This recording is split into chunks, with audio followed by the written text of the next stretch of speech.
hidung tak mancung, pipinya terserong-serong. Itulah Pakatan Harapan, itulah Anwar Ibrahim, itulah PKR. Hidung tak mancung, pipi tersorong-sorong, itulah Pakatan Harapan, itulah Anwar Ibrahim dan PKR. Itulah perumpamaan yang dikeluarkan seorang TikTokers dikenali sebagai Fendi Ahmad apabila individu ini mengulas mengenai ura-ura mengatakan Pakatan Harapan ingin menjalin kerjasama dengan Barisan Nasional untuk memenangi lebih banyak kerusi di PRN Melaka yang akan berlangsung pada Oktober ini. Menerusi video berdurasi 2 minit 20 saat itu, individu ini menganggap kerajaan Pakatan Harapan kini sudah terdesak untuk mendapatkan sokongan rakyat sehingga terpaksa menjalinkan hubungan dengan Barisan Nasional, memandangkan mereka telah kalah teruk di PRN Johor dan juga Negeri Sembilan baru-baru ini.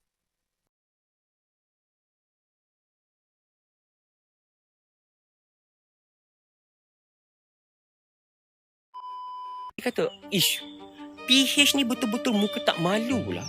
Saya rasa ini pertama kalilah dalam sebuah negara kita ni, sebuah parti yang sedang jadi Perdana Menteri, betul-betul muka tak malu. Apa peribahasa Melayu kata apa tu?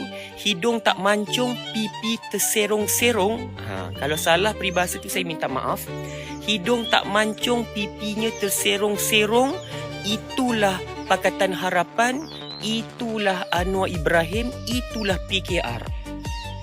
Baru lebih kurang 1 bulan, PH Melaka umumkan putus hubungan, tarik sokongan, keluar daripada Kerajaan Negeri Melaka. Seorang esko Kerajaan Negeri Melaka daripada DAP letak jawatan. Buat sidang media besar-besaran.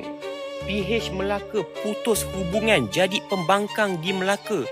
Tiba-tiba selepas PH kalah teruk di Johor dan juga di Negeri Sembilan, dengan muka tak malunya Datuk Seri Anwar Ibrahim mahu memulakan rundingan dengan UMNO dan Barisan Nasional Negeri Melaka supaya ada kerjasama antara PH dan BN bagi mendepani pilihan raya Negeri Melaka yang bila-bila masa sahaja daripada sekarang Dun Melaka boleh dibubarkan. Jadi ini hidung tak mancung, pipi tersorong-sorong. Itulah Pakatan Harapan, kawan-kawan. Betapa terdesaknya PH sekarang ini. Jadi kami di pihak Perikatan Nasional, tak ada masalah.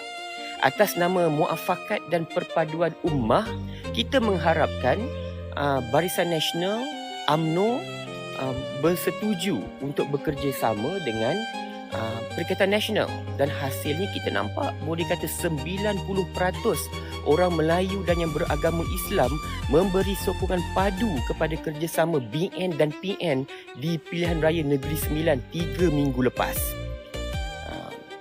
Tetapi kalau Barisan Nasional, andai kata BN memilih untuk bekerjasama dengan Pakatan Harapan, itu kita tak boleh buat